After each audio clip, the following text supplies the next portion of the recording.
My name is Amy Wright and I live on the 900 block of West Main Street. From what we understand and from what we read, our house never received water on the first floor. It went through the Agnes flood and it went through the flood of '06. Never received water on the first floor. So Take us through the day of September 7th, 2011. I work in Danville, which is the next town over. I work for Geisinger Health System. And I went out to eat for lunch with some coworkers and we were downtown Danville. And in the middle of our lunch, the chief of police of Danville came in and evacuated the entire Mill Street. Mill Street's the main street in Danville. And that's when I went home. And my husband was already home taking stuff from our basement up to the first floor. And I was still watching the news, and the news meteorologists were saying this was going to affect State College, not Central Northeast PA. The chief of police of Bloomsburg came and said, time to get out. At the same time, there were sirens going off in the entire town of Bloomsburg and some kind of intercom system, which we still don't understand where it came from, telling residents of Bloomsburg to get out of their houses. So we looked across the street, and across our main street is the fishing creek, and it started to get, just in an hour, it almost started coming across the highway. So that's when we knew time to kick it into third gear. So we hopped in our cars and we left. And we weren't able to get back into our house. This happened on a Wednesday, and we weren't able to get back into our house on Saturday. And when we first got to our house, we didn't want to look inside because we didn't want to know if there was water on our first floor. We kind of dodged it and went up and down our neighborhood, and that's when we saw our neighbors lost their house. They lost their foundation.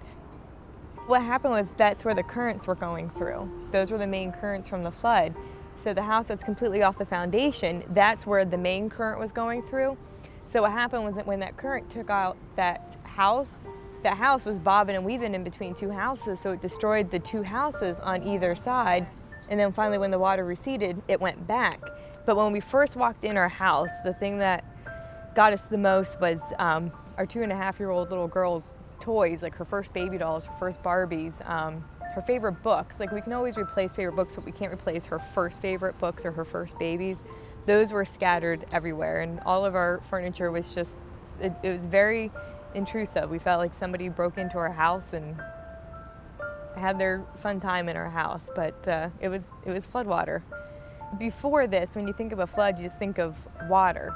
You don't think of the mud and all the sludge and just everything that water at a force can possibly do. I never went to school for meteorology, but we watched the news station more so than we normally do because we knew it was raining and we knew it was pouring buckets.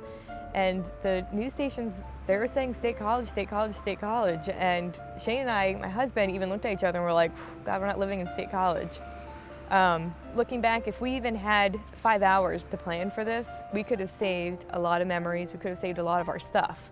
But we didn't even have an hour to get out of our house. I was evacuated the second I got home, and I was still on my heels from work. If this was a bigger city, a bigger area, it would have been, I think, a little bit more paid attention to. But because it's small town, Bloomsburg, Pennsylvania, it wasn't focused on. I felt like the fair was focused on more. Are we gonna have the fair, or are we gonna cancel the fair? We had a ton of media down there, people wanting to interview us about the fair not going on. What do you feel about the traffic? Because it seems like our block has become a tourist attraction. It definitely turned my concentration on social media. After this, I see it in a different light. I see it as like, you can really get information across on there, you know, besides my 1-year-old just, you know, sat up for the first time, or so-and-so ate broccoli for the first time. I'm relying on Facebook and not the news. You know, you asked me to look back. I wish Facebook was kind of giving me a heads up on what was going on with the weather, because they seem to be, the information that's going on Facebook seems to be a little bit more accurate than what we're hearing other places.